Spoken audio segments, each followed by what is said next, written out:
ஒருத்தி மகனாய் பிறந்து ஓரிரவில் ஒருத்தி மகனாய் ஒளித்து வளர தருகிலானாகி தான் தீங்கு நினைந்த கருத்தை பிழைப்பித்து கஞ்சன் வயிற்றில் நெருப்பென நின்ற நெடுமாலே உன்னை அறுத்தித்து வந்தோம் பறை தருதியாகில் திருத்தக செல்வமும் சேவகமும் யாம் பாடி வருத்தமும் தீர்ந்து மகிழ்ந்தேலோரெம்பாவாய்.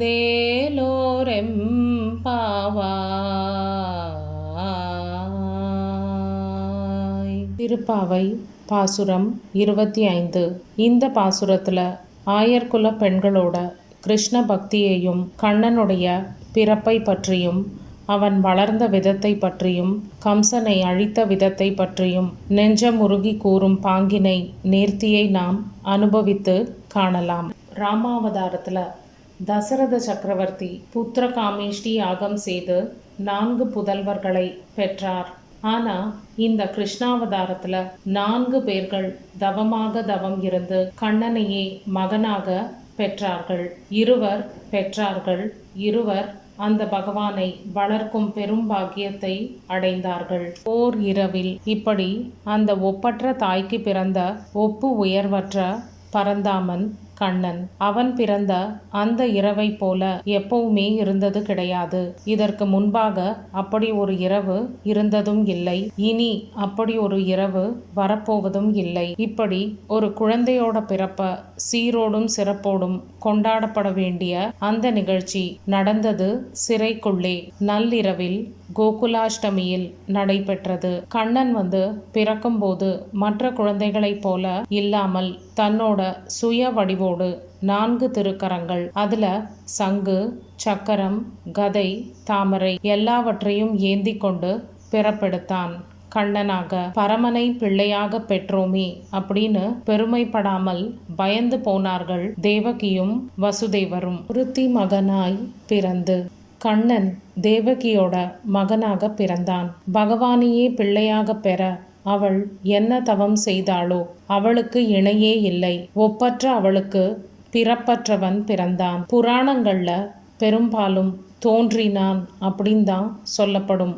ஆனால் இங்கே ஆண்டாள் பிறந்தான் அப்படின்னு சொல்கிறாள். அதுல அவளுக்கு பெருமிதம், மகிழ்ச்சி. கிருஷ்ணாவதாரத்தில் வரும்போது எந்த ரூபத்தை வேண்டுமானாலும் எளிதாக எடுத்துக்கொண்டு இந்த பூமியை அடைந்திருக்கலாம். ஆனா ஒரு தாயின் கருவறையில் இருந்து வெளிப்பட வேண்டும் என்று பகவான் நிச்சயித்தார். அந்த தாய்மைக்கும் பெருமையை கொடுத்தார் பகவான் ஸ்ரீகிருஷ்ணர். கண்ணனை ஒரு இரவு கூட தன்னுடன் வைத்து கொள்ளும் பாக்கியத்தை பெறவில்லை தாய் தேவகி.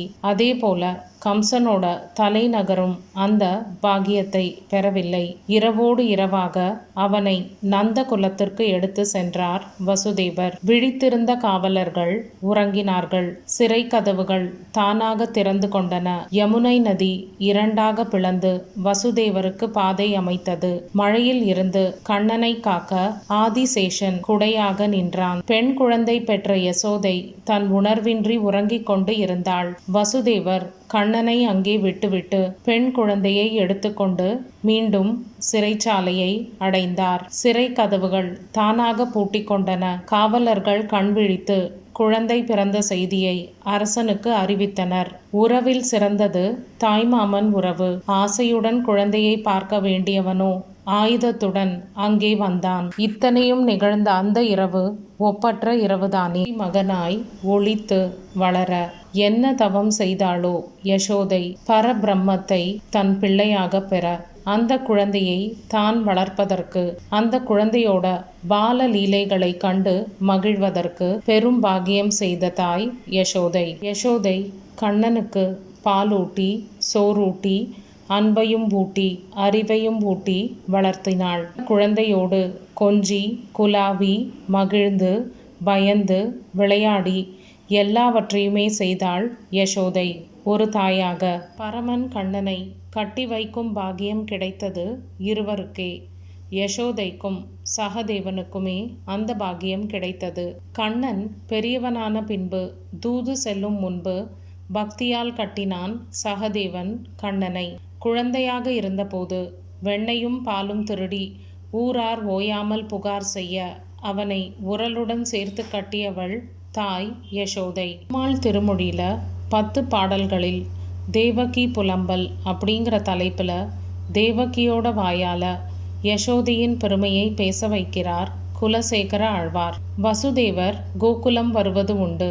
நந்தகோபரும் அவரும் நண்பர்கள். ஒரு நாள் யசோதை வந்து குழந்தையை தூக்கி கொண்டு ஆயர் பெண்கள் புடைசூழ வருகிறாள். கூட்டத்துல ஆண்களும் இருக்கிறார்கள். நந்தகோபர் வசுதேவர் இருவரும் நின்று கொண்டு இருக்கிறார்கள். உன்னோட அப்பாவை காட்டுடா கண்ணா அப்படின்னு யசோதை கேட்க, குழந்தை வந்து தன்னோட பிஞ்சு விரல்களால் கடைக்கண் பார்வையால் நந்தகோபரை காட்டுகிறது. வசுதேவர் இருந்த பக்கம் கூட திரும்பவில்லை. அப்போ தேவகி நினைக்கிறாள், பாக்கியமில்லாத என்னோட கைத்தலம் பற்றி என்னை மனைவியாக கொண்டதால் வசுதேவருக்கு இந்த பெரும் பாக்கியம் கிடைக்காமல் போனது.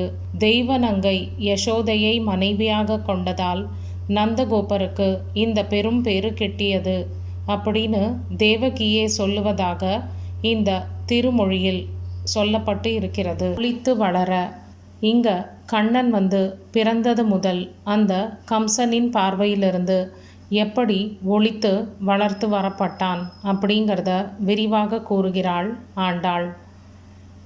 கண்ணன் பிறந்தது முதல் கண்ணனை அழிப்பதற்காக பலவிதமான அசுரர்களையும் அரக்கிகளையும் அனுப்பி கொண்டே இருந்தான் கம்சன்.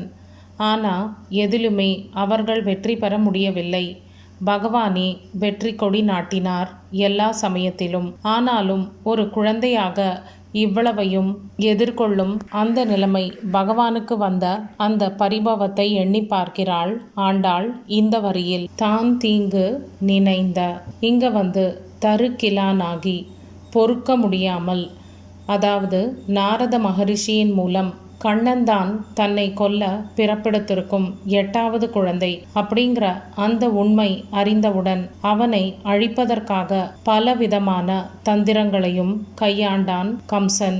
அதனால தருக்கிலானாகி தான் தீங்கு நினைந்த அந்த கண்ணனை அழிக்க வேண்டும் அப்படிங்கிறதுக்காக பலவிதமான தீய செயல்களில் ஈடுபட்ட கம்சன் அப்படிங்கிறத சொல்கிறது இந்த வரி. கை பிழைப்பித்து கஞ்சன் வயிற்றில் நெருப்பென்ன நின்ற நெடுமாலே.